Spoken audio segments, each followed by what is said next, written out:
काय नेमकं झालेलं आहे? कारण जरी मनोज जरांगे पाटील असं म्हणत असतील, की सरकारनं समित्या गठीत केलेल्या नाहीयेत, तरी जी आकडेवारी आलेली आहे अर्जांची ती वेगवेगळ्या जिल्ह्यांमधनं आलेले हे 598 अर्ज आहे.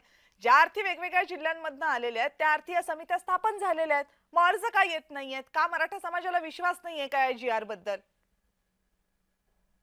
खरं तर सरकार अनेक वेळा मराठा समाजाला योजना लागू करतं, सवलती लागू करतं, आरक्षण लागू करतं. हं, परंतु हे लागू करत असताना, की ज्या वेळेला तुम्ही पाठीमागच्या वेळेला मी खरोखरच आपल्याला जय महाराष्ट्र चॅनेलला धन्यवाद देतो, की हं. आपण अनेक वेळा या सगळ्या विषयावरती आपण लाईव्ह मध्ये चर्चा घेतलेली आहे.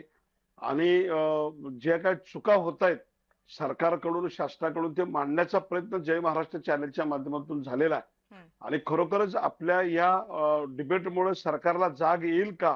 हा पण प्रश्न महत्वाचा आहे, की अनेक वेळा ज्या वेळेला मराठा आरक्षण उपसमिती स्थापन केली, तशीच ओबीसी आरक्षणाची उपसमिती स्थापन केली. मी अनेक वेळा आपल्या चॅनेलच्या माध्यमातून सांगितलेलं आहे, की सरकार एकीकडे योजना देतं, सवलती देतं, आरक्षण देतं. हं. परंतु हे करत असताना, की आज ज्या पद्धतीनं की सरकारमधून अ, मराठा समाजाला ज्या योजना सवलती द्यायचं काम केलं जातं, परंतु ह्या योजना सवलती त्या ठिकाणी मिळत नाहीत.